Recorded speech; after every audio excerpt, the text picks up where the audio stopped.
Najat Vallaud-Belkacem, 43 ans, née à Beni Tchikir en 1977 au Maroc, naturalisée à seulement 18 ans, Najat Vallaud-Belkacem a la double nationalité. C'est en avril 2002 qu'elle prend sa carte au Parti socialiste. Élue pour la première fois, elle siège au conseil régional de Rhône-Alpes. En février 2007, elle devient porte-parole de la candidate Ségolène Royal pour l'élection présidentielle. En mars 2008, elle est élue conseillère municipale de Lyon sur la liste conduite par Gérard Collomb.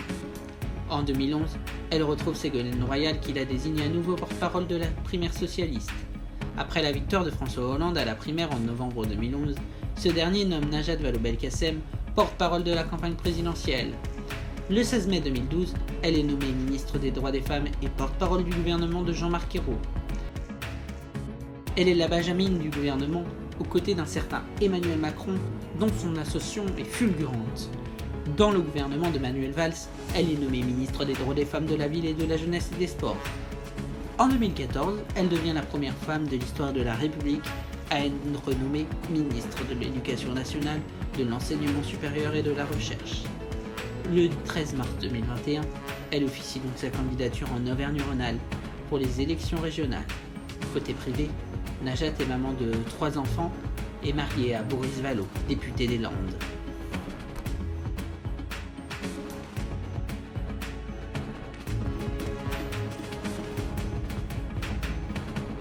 Najat Vallaud-Belkacem est l'invité de l'entretien.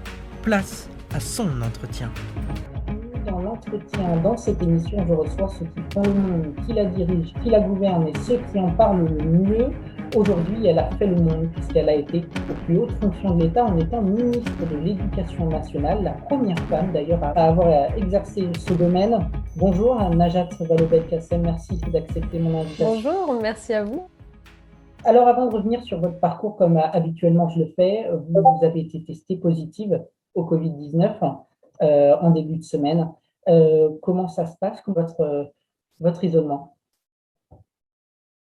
Merci d'abord d'y penser. Écoutez, je suis, comme vous le dites, à l'isolement forcé, ce qui est évidemment la bonne règle à respecter parce qu'il faut protéger les autres. Après, pour ce qui me concerne, ça va, je ne souffre pas particulièrement, il faut que je me repose, c'est ce que je fais. Et par ailleurs, je vous avoue que l'avantage finalement de se retrouver un petit peu chez soi, à être certes privé du terrain, mais du coup à pouvoir se concentrer sur des travaux d'écriture, sur des travaux de réflexion, c'est qu'il y en a besoin de tout ça en ce moment, notamment parce que comme je viens d'annoncer ma candidature comme future présidente de la région Auvergne-Rhône-Alpes, j'ai un travail important à faire pour écrire, concevoir, finaliser un certain nombre de mesures programmatiques. Donc, c'est ce à quoi je me consacre. Alors, Najat Vallaud-Belkacem, quel est votre parcours ?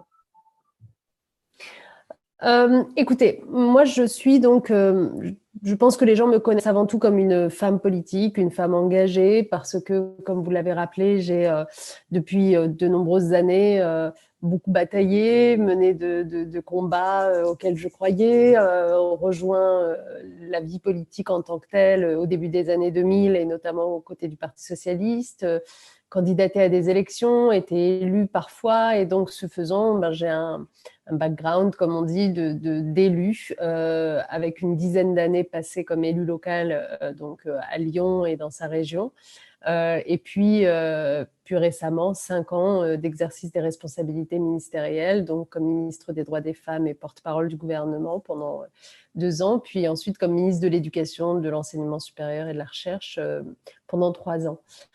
Donc, je suis quelqu'un qui a eu une chance et voilà, un privilège inouï d'accéder à des responsabilités comme celle-là. Et simplement pour finir rapidement le parcours de vie, qui est loin d'être fini, j'espère, je dirais que ces 3 dernières années, donc après 2017, après la fin du quinquennat auquel j'ai participé, j'ai décidé de prendre un peu de champ et de m'investir plutôt d'une part dans le secteur privé, en passant 2 ans dans une entreprise qui s'appelle Ipsos et qui se spécialise dans la compréhension des opinions publiques mondiales. Donc, j'ai beaucoup travaillé sur ces sujets-là.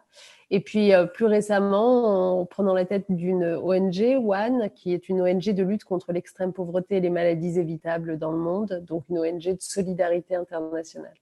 voilà quel a été mon parcours de ces derniers temps. Et puis, il y a une semaine et demie à peu près, j'ai donc décidé de me lancer, de l'annoncer comme candidate à la présidence de la région Auvergne-Rhône-Alpes. Alors, on y reviendra un peu plus tard dans cette interview de votre candidature aux élections régionales. Mais revenons un peu plus en arrière, votre arrivée au Parti socialiste, comment ça s'est déroulé? Alors, donc on est en 2002. À l'époque, je viens de terminer mes études, je commence ma vie active. L'élection présidentielle qui a lieu cette année-là, donc en avril 2002, en avril-mai 2002, est une élection qui va surprendre tout le monde, puisque personne ne s'attend à ce qu'au second tour se retrouvent en face à face la droite et l'extrême droite. Tout le monde s'attend à ce qui est droite-gauche, un peu comme le mécanisme classique qu'on connaissait. Et finalement, c'est l'extrême droite qui est là. Et pour ce qui me concerne, c'est une énorme gifle, un sentiment de culpabilité que je ressens parce qu'il se trouve que cette année-là, j'avais programmé des vacances qui tombaient au moment du premier tour d'élection présidentielle en Espagne. Et avec une bande d'amis, on était partis. Et pour ce qui me concerne, je n'avais pas bien géré ma procuration, donc je n'avais pas voté en fait au premier tour. J'avais été d'une certaine façon trop légère avec cet enjeu-là. Et du coup, je m'en suis énormément voulu. Donc, quand on a connu le résultat du premier tour, dardard, on est revenu. Moi, je me suis retrouvée dans les rues à manifester et puis à soutenir Chirac finalement. Mais ce sentiment de culpabilité m'a fait me dire, aussitôt cet épisode terminé, que je ne pouvais pas être simple spectatrice de ce qui se passait dans ce pays, que quand même j'avais des engagements, des convictions très fortes, très ancrées en moi depuis longtemps, que j'avais jusqu'à présent jamais traduit en engagement politique à proprement parler, mais que c'était sans doute une erreur de ne pas l'avoir fait, parce que finalement, la meilleure façon que les gens aillent dans le sens que vous estimez le plus juste, c'est peut-être d'élever la voix pour dire quel est ce sens le plus juste et puis d'essayer d'y contribuer. Revenons maintenant sur la crise sanitaire qui sévit depuis un an maintenant. Qu'auriez pu vous faire si vous étiez aux fonctions de l'État, si vous auriez été à la place de Jean-Michel Blanquer? Est-ce que vous auriez, par exemple, on en entend en ce moment, fermé les écoles? Est-ce qu'à l'heure actuelle, vous fermeriez les écoles? Mais la question et la réponse ne sont pas si évidentes et ne vont pas autant de soi que ça. C'est-à-dire, la vraie vie, c'est que dans ces écoles, en fait, il faut regarder ce qui s'y passe. Il y a des élèves, il y a des enseignants, il y a des personnels de l'éducation nationale. Vous voyez, c'est pas juste théorique. Et donc, dès lors qu'on se dit, nous, on veut garder les écoles ouvertes au nom de grands principes et de valeurs auxquelles j'adhère, hein. Évidemment, moi, j'ai beaucoup souffert pendant le premier confinement de voir le nombre d'enfants qui ont décroché, d'élèves qui ont décroché du fait de l'absence d'une vraie éducation à distance parce qu'on s'en était pas donné les moyens. Bon, bref, je referme cette parenthèse. Donc, ça va de soi que l'ouverture des écoles apparaît comme la meilleure solution. Mais une fois qu'on a dit ça, il faut évidemment l'accompagner, cette ouverture des écoles, de tout ce qui peut permettre que ça fonctionne, que les individus soient en sécurité, qu'il n'y ait pas d'angoisse.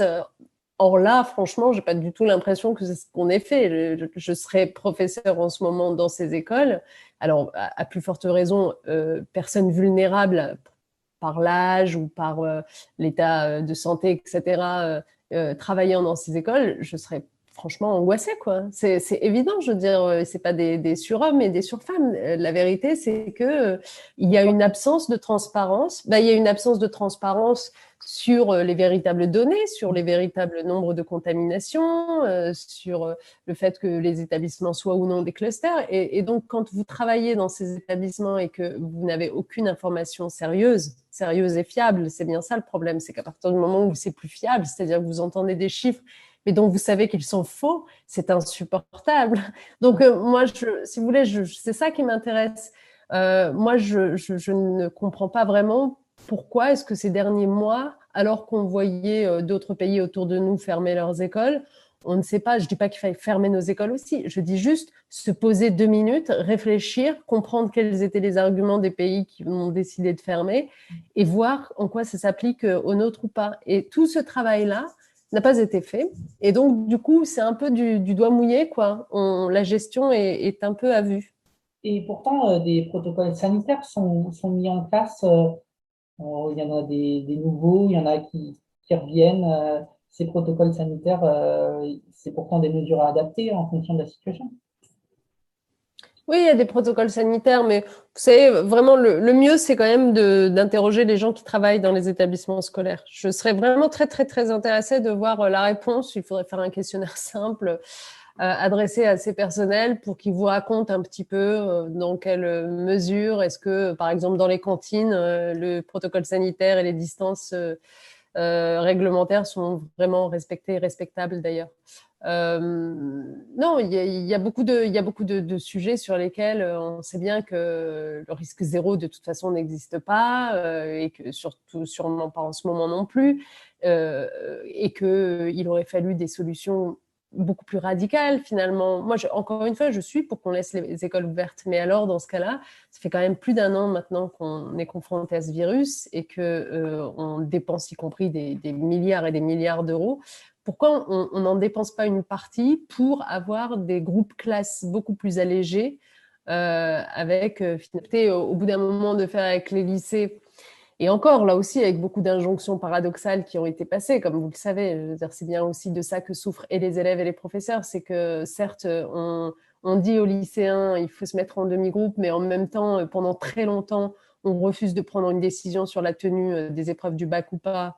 Donc du coup, ça veut dire que votre moitié de programme que vous n'avez pas fait, que vous êtes censé faire depuis la maison, sans forcément être accompagné comme il le faut pour la faire, je vous laisse imaginer dans quel état vraiment de sérénité étaient les lycéens quant à ces épreuves. Bon, tout ça pour finir par annoncer juste avant que bien sûr on y renonce. Bon, enfin, c'est du pilotage à vue et à courte vue honnêtement. Et pour revenir sur l'allègement des groupes classes, si on est capable de le faire pour les lycées, pourquoi on ne le fait pas pour les collèges, par exemple? Pourquoi cette résistance-là? Non, vraiment, voilà, je dirais que c'est pour le moins assez insatisfaisant comme gestion et que même si c'était finalement service minimum en termes de gestion, je ne comprendrais jamais pourquoi cette absence de transparence sur les données, cette absence de concertation avec les personnels, cette absence finalement de respect accordé à ceux qui travaillent aussi dans ces établissements.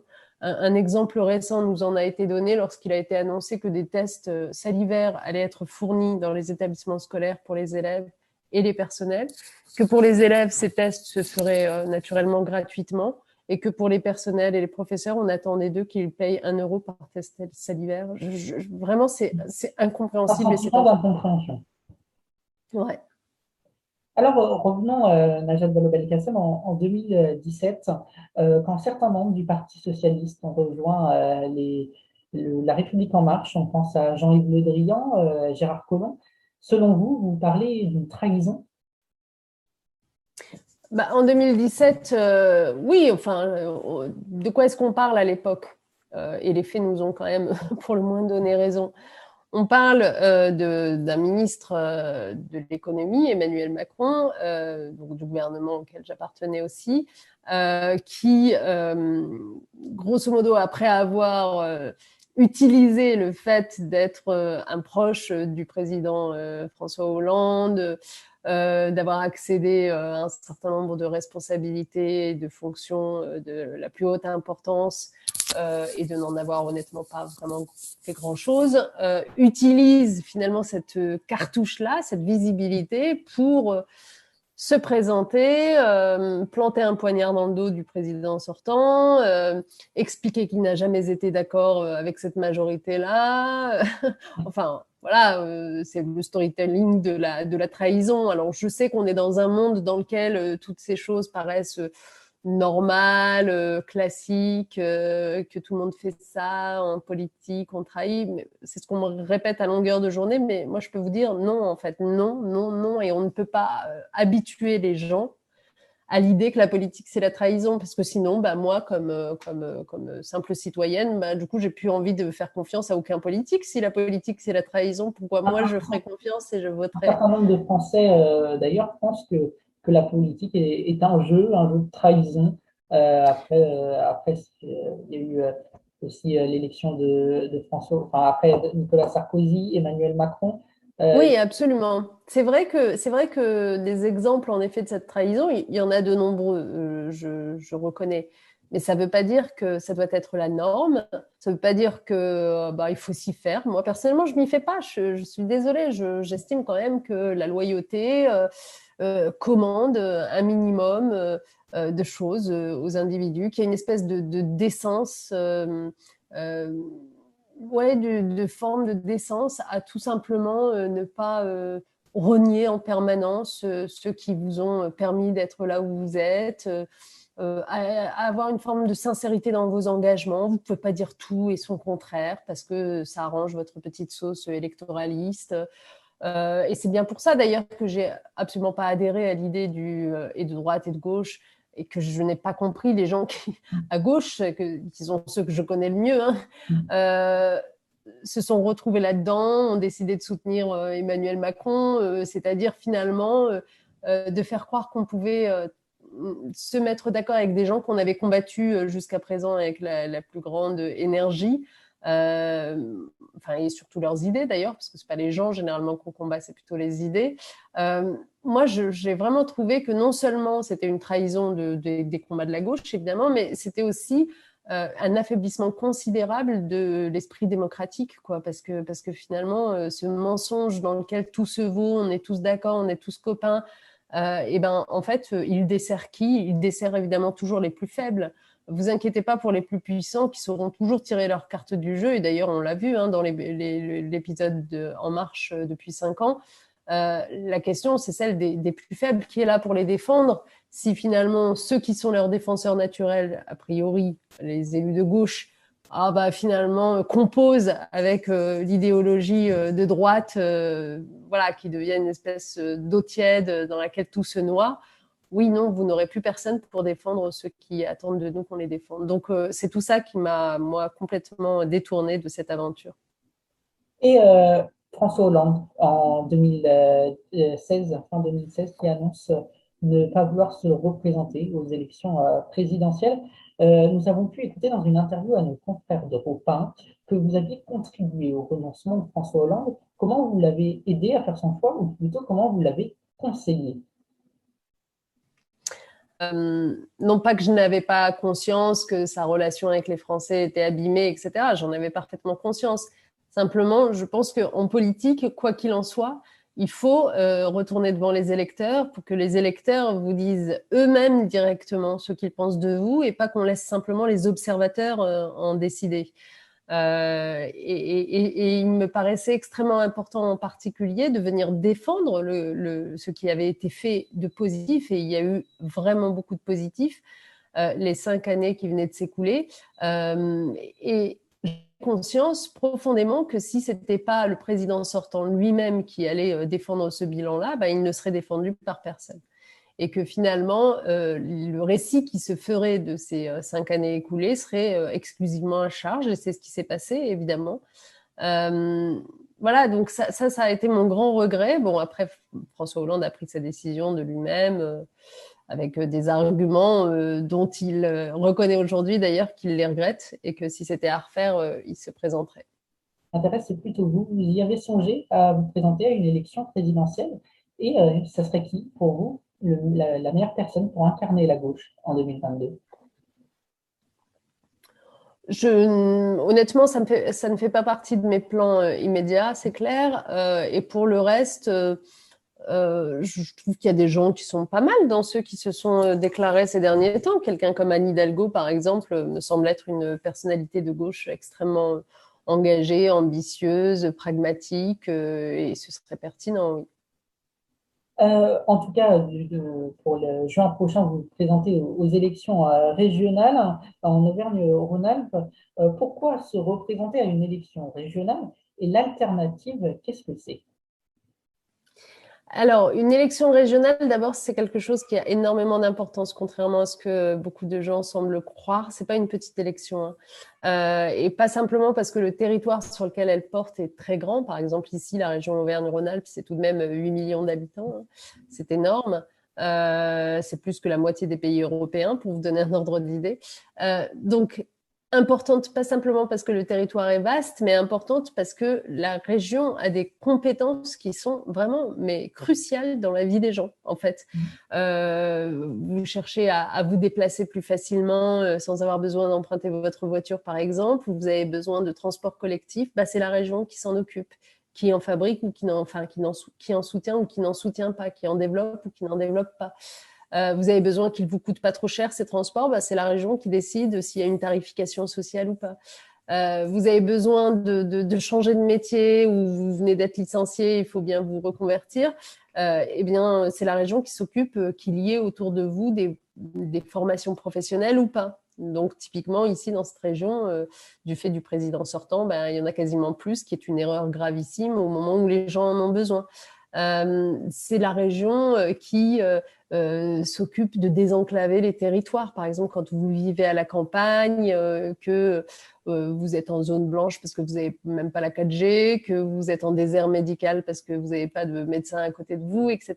C'est la région qui s'occupe de tout ça. Donc, si vous voulez, sur plein de sujets de votre vie quotidienne, c'est cette collectivité-là qui a le pouvoir. Et puis, alors, il y a des gens à la tête des régions qui font des choses super, qui sont vraiment en train de regarder vers l'avenir, vers la protection de leurs citoyens, qui inventent des solutions à tout. Et donc, on a des modèles de ce qui marche. Typiquement, par exemple, je trouve que l'Occitanie est une région très bien gérée. Et puis, vous avez des régions où il ne se passe rien, où les énormes moyens qui sont mis à disposition des élus, comme c'est le cas ici en Auvergne-Rhône-Alpes, quand même un budget de 4 milliards d'euros annuels, eh bien, en fait, ils sont essentiellement utilisés soit pour faire la communication personnelle du président, soit pour faire une politique de guichet où on distribue des subventions mais sans aucun pilotage, de façon très clientéliste. Bon. Donc moi, je veux plus de tout ça. L'alternative à tout ça, c'est un vrai pilotage économique, un vrai pilotage de transition écologique de ce territoire, un vrai pilotage de protection sociale des individus. Et c'est ça que je défendrai auprès des électeurs dans cette élection. Alors à présent, je vais vous montrer la question d'un jeune. Il s'appelle Ayman Agik et il a une question à vous poser. Bonjour Najat Vallaud-Belkacem, je m'appelle Ayman Agik. Vous imaginez bien que le train des cours est difficile à arrêter pour un élève de terminale en plein Parcoursup. Donc je me permets de vous poser une question depuis mon établissement. Riche de ces 3 années passées à l'éducation nationale, quel lien gardez-vous avec l'école, avec l'institution? Et justement, que pensez-vous de la réforme des lycées qui est portée par Jean-Michel Blanquer, une réforme polémique au sein de nos lycées, particulièrement le mien? Le problème de la réforme des lycées, si vous voulez, c'est que c'est comme d'habitude avec ce gouvernement depuis 4-5 ans maintenant. C'est-à-dire qu'à chaque fois, on nous explique qu'on va offrir plus d'opportunités aux gens. Alors, par exemple, s'agissant de la réforme des lycées, c'est la possibilité, soi-disant, laisser aux élèves finalement de choisir un certain nombre de disciplines qui leur paraissent plus attractives ou plus intéressantes et finalement de construire une espèce un peu de lycée à la carte. Sauf que, dès qu'on se plonge dans le détail, on se rend compte qu'en fonction des territoires, en fonction des lycées, évidemment, ce fameux à la carte est plus ou moins rempli. Il y a des endroits où la carte, elle est quand même très, très vide parce que, oui, on n'a pas les moyens de développer toutes les offres en question dans tous les lycées de France. Et donc, en fait, on recrée des inégalités comme d'habitude. Et ça, c'est vraiment pour moi le premier sujet de préoccupation. D'autant que la réforme des lycées doit être regardée en lien avec Parcoursup, qui est l'autre réforme que je conteste évidemment de ce gouvernement, mais que je conteste en plus gravement parce que je pense que c'est une lourde erreur vraiment, aussi bien pour nos élèves que pour notre système, parce qu'en fait c'est une forme de malthusianisme qui a été appliquée à l'enseignement supérieur, où on dit en fait tout le monde ne peut pas faire des études longues, tout le monde ne peut pas avoir accès aux filières qu'ils voudraient. Et donc, du coup, on va permettre aux bacheliers d'accéder à la filière de leur choix uniquement en regardant ce qu'ils ont fait pendant leurs années lycée, notamment première terminale, et en regardant la cohérence et surtout leurs résultats. Ce qui veut dire, en d'autres termes, et vous le savez bien, que en fait, votre destin est gravé dans le marbre dès l'année de première, en quelque sorte. parce qu'on n'imagine pas un instant que ce soit après le bac que vous ayez un intérêt soudain pour des études, je ne sais pas moi, d'économie ou de droit ou que sais-je. On voudrait pouvoir lire dans votre dossier de lycéen votre capacité et votre envie d'aller dans telle ou telle filière de l'enseignement supérieur. Ce qui, en fait, vous bloque pour beaucoup d'entre vous, et vous le savez, et a fortiori, lorsque dans le lycée dans lequel vous étiez, vous n'aviez pas accès à telle ou telle option qui, du coup, devient un Graal pour accéder à telle ou telle filière de l'enseignement supérieur. Donc, il y a un truc qui ne va pas du tout dans ces affaires. Je trouve qu'en fait, on a créé des empêchements pour beaucoup trop de bacheliers, de lycéens, de faire les études supérieures dont ils ont envie. Moi, je suis pour un système d'enseignement supérieur où, au contraire, on se réjouit qu'il y ait plus de gens dans l'enseignement supérieur. On vit dans des sociétés du savoir. Honnêtement, il faut être plus diplômé que par le passé. C'est ainsi. Les gens qui ne comprennent pas ça, il faut retourner vivre dans le passé parce que aujourd'hui, pour trouver malheureusement un travail, et même un travail qui autrefois pouvait se faire sans diplôme, vous avez besoin d'un diplôme. Bon. Donc du coup, si on veut protéger et préparer nos jeunes, il faut les mettre en condition d'avoir des diplômes. Et donc, c'est à l'enseignement supérieur de s'adapter d'une certaine façon pour accueillir plus de monde, pour les accueillir dans de bonnes conditions, pour avoir des accompagnements plus individualisés, pas simplement ces grands amphis qu'on connaissait jusqu'à présent. Attention à ce que l'enseignement supérieur ne se fasse pas que par le numérique, parce que c'est la tentation avec la crise du Covid-19. Évidemment qu'on a besoin à nouveau de se retrouver avec des professeurs en chair et en os et en petits groupes. Et puis, surtout, arrêtons d'être malthusiens, quoi. Notre pays a besoin d'une jeunesse formée très largement. À présent, passons à la rubrique l'entretien en images. Je vais vous montrer des images de personnalités politiques et vous allez me dire ce que vous en pensez. Première personne, Laurent Wauquiez. Qu'est-ce qu'il vous évoque? Le seigneur des panneaux, parce qu'il a essentiellement passé son temps à faire installer, à imposer qu'on installe partout où une subvention même de 500 € était versée, un grand panneau bleu à l'effigie de soi-disant de la région, en fait, de sa propre communication. Et que ces panneaux bleus, mine de rien, en fait, ils coûtent des millions d'euros, quoi. Donc ça, c'est juste du gâchis d'argent public. Et autre personnalité, c'est Roselyne Bachelot. Elle est hospitalisée en ce moment même à cause d'être positive à la Covid-19. Qu'en pensez-vous de Roselyne Bachelot? D'abord, je lui souhaite évidemment un bon rétablissement. Vous savez, moi, je pense à toutes ces familles, à toutes ces personnes qui ont été infectées par le Covid et pour lesquelles malheureusement les choses ont mal tourné. C'est une obsession. Je lisais récemment là, un papier dans Le Monde qui disait qu'on finissait par s'habituer au nombre de morts du Covid, qui était quasiment l'équivalent d'un crash d'avion par jour.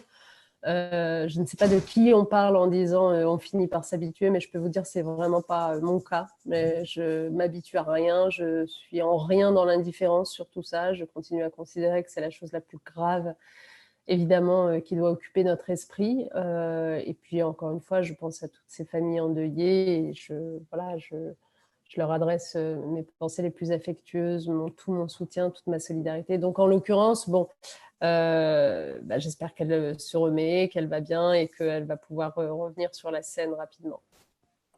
Alors, autre image est celle de Ségolène Royal. Vous avez été porte-parole de Ségolène Royal lors de sa campagne en 2017. Qu'est-ce qu'elle vous évoque?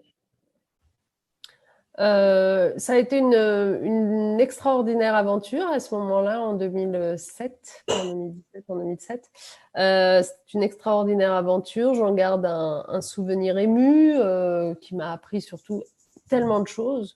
C'était ma première expérience finalement du grand bain de la politique nationale, et sans forcément savoir nager d'ailleurs à l'époque. Et donc je lui suis reconnaissante de m'avoir permis de vivre cette aventure-là.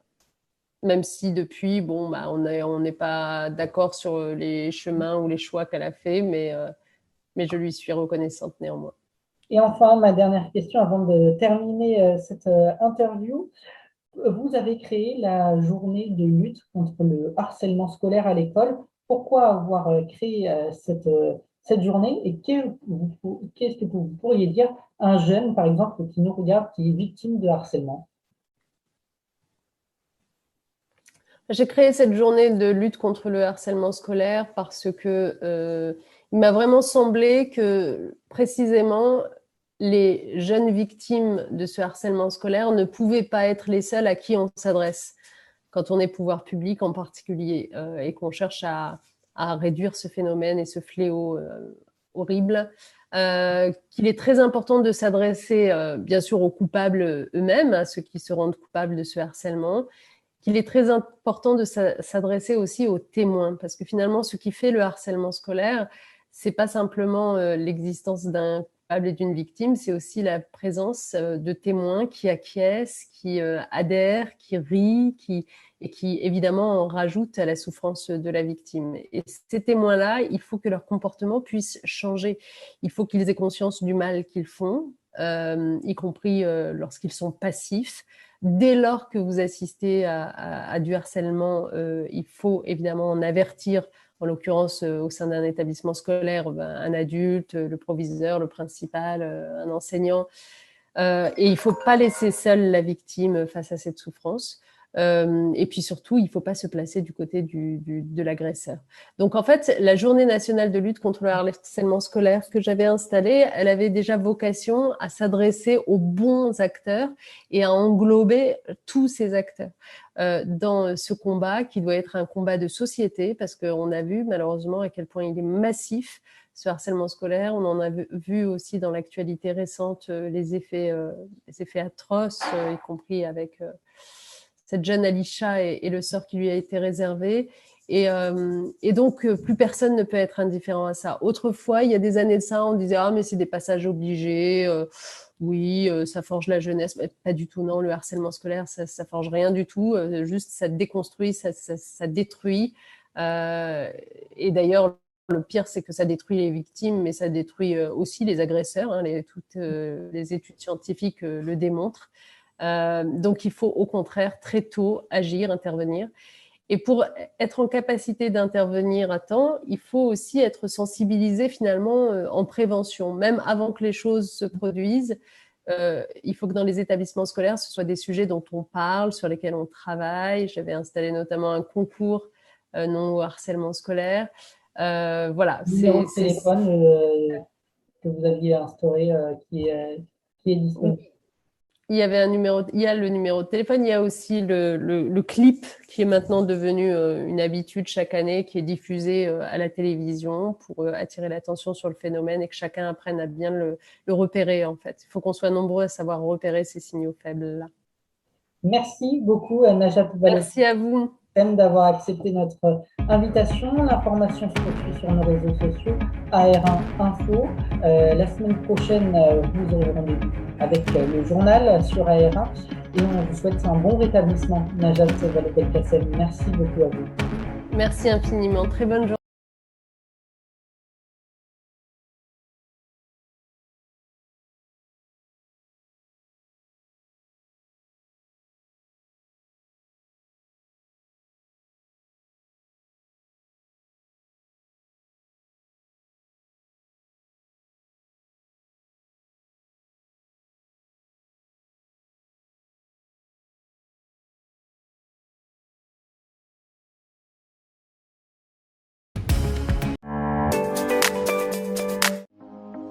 La semaine prochaine sur les chaînes du groupe AR1.